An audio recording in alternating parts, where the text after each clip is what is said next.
Assalamualaikum warahmatullahi wabarakatuh. Mohon izin memperkenalkan diri. Saya Miftahul Rahimah dengan NPM 2451010034. Saya dari kelas A, Program Studi Ekonomi Syariah, Fakultas Ekonomi dan Bisnis Islam. Tujuan saya membuat video ini adalah untuk memenuhi tugas mata kuliah Pemikiran Ekonomi Islam yang diampu oleh Ibu Gina Ulfa Syaifur Rahman, MSy. Di sini saya akan menjelaskan tentang pemikiran ekonomi Islam abad 1 sampai 15. Yang pertama yaitu masa sahabat atau Khulafaur Rasyidin, berlangsung pada abad ke-1 Hijriah atau 7 Masehi, dipimpin langsung oleh para sahabat Nabi tanpa dinasti.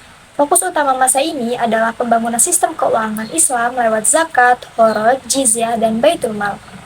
Tokohnya yaitu yang pertama ada Abu Bakar, beliau menegakkan zakat dan menyatukan umat.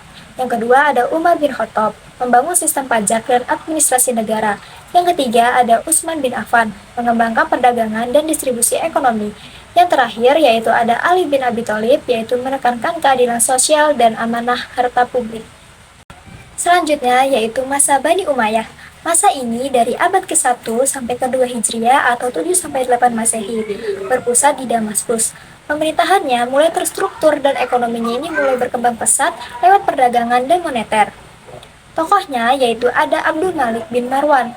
Beliau mencetak dinar dirham Islam pertama dan mengganti administrasi ke bahasa Arab. Selanjutnya yaitu ada Umar bin Abdul Aziz, dikenal sebagai khalifah yang adil, menata zakat, menekan korupsi, dan menegakkan pemerintahan bersih. Selanjutnya yaitu masuk ke masa Bani Abbasiyah yang berlangsung pada abad ke-2 sampai 7 Hijriah atau 8 sampai 13 Masehi, berpusat di Baghdad. Ini masa keemasan pemikiran Islam, termasuk ekonomi. Banyak ulama menulis tentang teori ekonomi Islam. Yang pertama yaitu ada Abu Yusuf, menulis kitab Al-Khoroj tentang pajak dan keuangan negara. Yang kedua ada Abu Ubaid, menulis tentang kitab Al-Amwal tentang pengelolaan harta publik. Yang ketiga ada Al-Ghazali, dalam Ihya Ulum Al-Din menekankan tentang etika dan keadilan ekonomi. Selanjutnya yaitu masuk abad ke-4 Hijriah sekitar abad 10 Masehi, yaitu dinasti Abbasiyah pertengahan. Di abad ini pemerintahan Abbasiyah itu udah mulai agak goyah, tapi justru keilmuannya ini makin ramai. Baghdad waktu itu masih jadi pusat ilmu paling keren, tempat para ulama dan cendekia ini ngulik soal agama, politik, sampai ekonomi.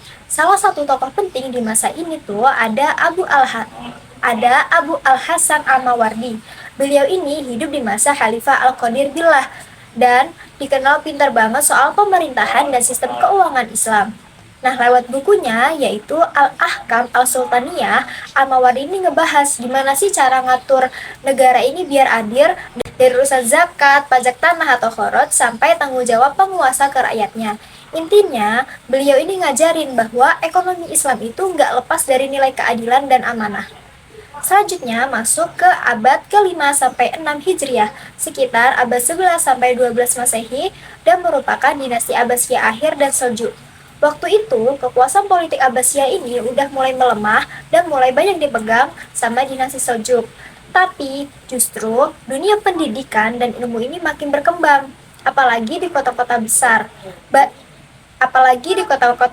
Kayak Baghdad, Naisabur, dan Andalusia. Tokoh paling dikenal di masa ini yaitu Imam Al-Ghazali. Beliau hidup di masa Nizam Al-Muluk atau Perdana Menterinya Seljuk. Pemikiran ekonominya ini nggak sekedar soal uang atau pasar, tapi lebih ke etika dan moral dalam ekonomi. Buat Al-Ghazali, kerja dan perdagangan itu bagian dari ibadah asal diniatkan dengan benar. Karyanya yang paling terkenal yaitu Ihya Ulum Al-Din. Banyak membahas gimana sih manusia ini bisa hidup seimbang antara dunia dan akhirat, termasuk dalam hal mencari rezeki. Selanjutnya yaitu masuk abad ke-7 sampai 8 Hijriah, sekitar abad ke-13 sampai 14 Masehi, yaitu masuk ke masa dinasti Mamluk dan Mongol. Nah, di masa ini yang cukup berat soalnya Baghdad itu diserang Mongol sekitar 1258 Masehi dan hancur. Tapi Islam itu nggak berhenti di situ aja. Pusat ilmunya berpindah ke Kairo dan Damaskus. Dinasti Mamluk yang berkuasa waktu itu malah bikin Mesir itu jadi pusat baru ilmu Islam.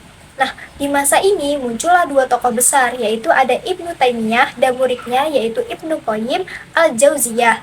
Ibnu Taimiyah dikenal dengan pemikirannya soal harga yang adil dan pentingnya pemerintahan ikut ngatur pasar biar gak ada yang curang atau monopoli. Beliau ini menulis buku Al-Hisbah fi Al-Islam yang ngebahas tentang peran negara dalam ngawasin jual beli. Sedangkan Ibnu Qayyim melanjutin pemikiran gurunya tapi lebih fokus ke aspek moral, hukum, dagangan Islam. Bukunya yaitu I'lam al-Muwaqqi'in. Jadi, rujukan penting buat hukum ekonomi syariah. Selanjutnya yaitu masuk abad ke-9 sampai 10 Hijriah sekitar abad 15 sampai 16 Masehi, yaitu akhir dan awal Utsmani. Pada abad ini, dunia Islam ini lagi transisi. Dinasti Mamluk mulai melemah dan di sisi lain Turki Utsmani atau Ottoman ini mulai naik daun dan jadi kekuatan baru yang gede banget. Tokoh paling keren di masa itu adalah Ibnu Khaldun. Beliau bukan cuma sejarawan, tapi juga bisa dibilang ekonom pertama dalam dunia Islam. Dalam bukunya, Muqaddimah, Ibnu Khaldun ini jelasin gimana sih ekonomi dan politik itu saling pengaruh. Kalau pajak tinggi banget, rakyat males kerja, produksi turun, dan negara pun bisa jatuh. Tapi, kalau kebijakannya itu adil, ekonomi itu bisa tumbuh, dan negara itu bisa makmur. Nah, pemikirannya ini masih relevan banget sampai sekarang. Selanjutnya yaitu masuk abad ke-11 sampai ke-15 Hijriah sekitar abad 17 sampai 21 Masehi, yaitu masa Utsmani dan awal modern. Masuk ke era ini, Islam ini udah di bawah dinasti Utsmani. Masuk ke era ini, Islam itu udah di bawah dinasti Utsmani yang pusatnya di Turki. Tapi seiring berjalannya waktu, muncullah tantangan baru kayak penjajahan Eropa dan sistem ekonomi barat.